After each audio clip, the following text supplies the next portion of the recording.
Last question. You can ask it. Okay. How does this change the videos you'll make from here on out?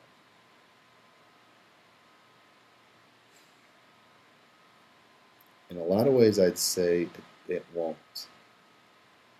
In a lot of ways, I'd say it will make me more passionate about it. But in a lot of ways, I think it makes me care less, much less, about reaching a certain number of views or subscribers or getting favorited or any of that stuff. It's kind of about, for me, it's added a passion to becoming friends, to learning how to express myself better, to take it all in a healthy way. That's what I learned, and that's how I'm going to change my approach. I hope, if anybody notices that I even changed it, is to just put things in a proper perspective. I'm just making, why did I do this to begin with? Mm-hmm. To express myself. Along the way came a community of friends. Now I need a way to tie those two together without worrying about all the other crap. So my mentality and approach will probably change, or my approach after a video's gone live in the life of the video. So I don't know if you guys will see it, the viewers will see it, but I think my approach will. What about you? I'd say I hope I can't say that it will make changes. I can say the changes I hope it makes in my videos. One change is that I hope I do more things like this, which is find a way to make videos with my friends. I'm lazy, so it's going to have to be some kind of low maintenance way, like, oh, okay, let's lay in bed and just talk into the camera, which is a little harder to do when you're not actually with each other live. But it definitely makes me want to have people I really admire and respect make videos with me. Because being around those people at these gatherings, you can't help but want that experience to continue on. And the best way of doing that is to work on some things together. Uh, Another thing I think it'll change is I kind of referred to this earlier, but I think it will change my it'll change my feeling about the the well-known YouTubers. Um, but I think that'll affect my video making. I mean, there are some well-known YouTubers who are there because they are truly talented at certain things that I admire and I'd like to be talented like that at. And there's other really well-known YouTubers who are just there because they got lucky and got featured somewhere and they don't do anything that's any kind of style that's anything like I aspire to do. Um, but to not dismiss that the popular people just because they're popular and be able to discriminate, well, that's a bad word, but just to kind of discern between them. Here are the talents that I respect and want to learn from and want to practice those kind of skills in my videos, and here's the ones that no, I don't really have aspirations, and that's not what I'm looking to do here.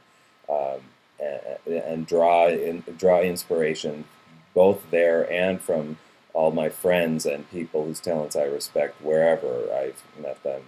Uh, I'm hoping to be able to do that a lot more.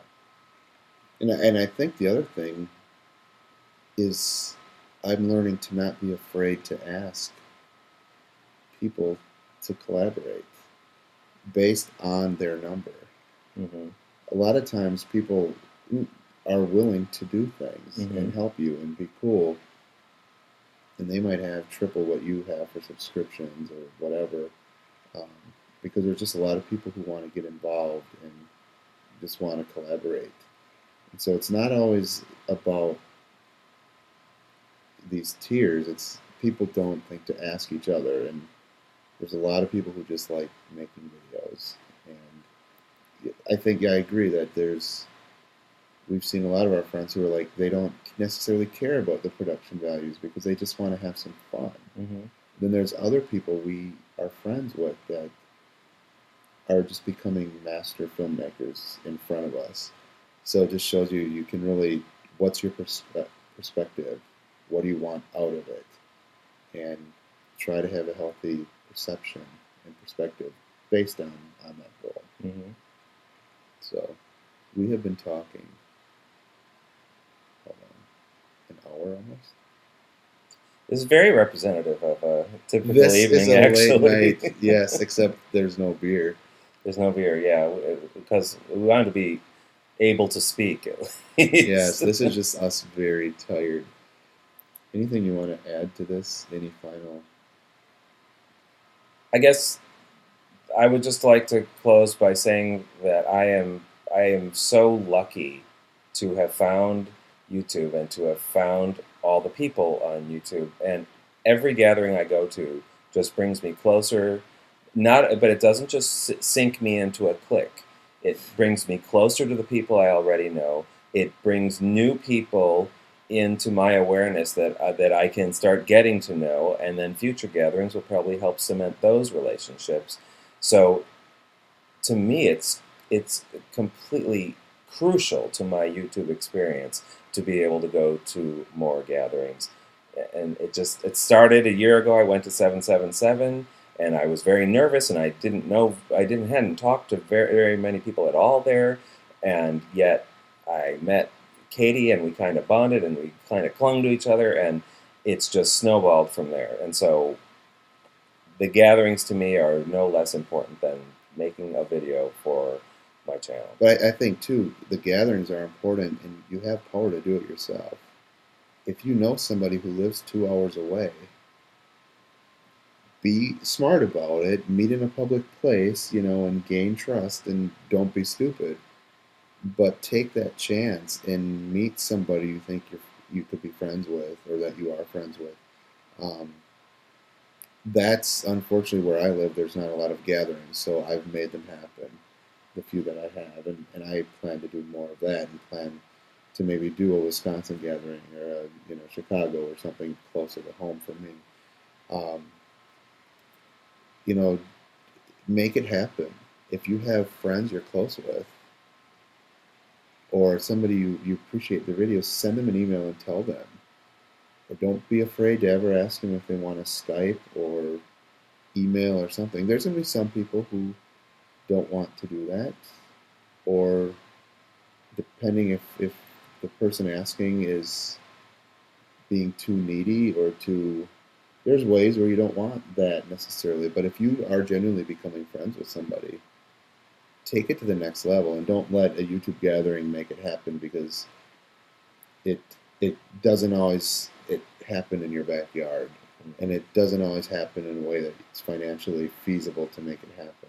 But there are ways you can make it happen too, if that entails carpooling with 3 people, and then sharing a room with 3 people versus maybe having your ideal location. Mm-hmm. Because of the way we're doing this, I should be able to, or I am going to self-tube. Mm-hmm. Um, and so sometimes you have to just make it work. And if all you do is make excuses, you're going to miss out on a lot of stuff too. So if you can't do a meetup, then go to a blog TV, or meet a friend, or Skype or something, and bring the experience that way. Or lay in bed for an hour talking about it, and questioning while the other person's answering questions how we're going to edit it. Just saying. I think that might be a good way to end it. All right, that is it. Thank you for listening, or making it through however long you made this. That's been cool. Yeah, and hope to see you at a gathering sometime soon. That's all for now. Talk to you later. That's my mommy.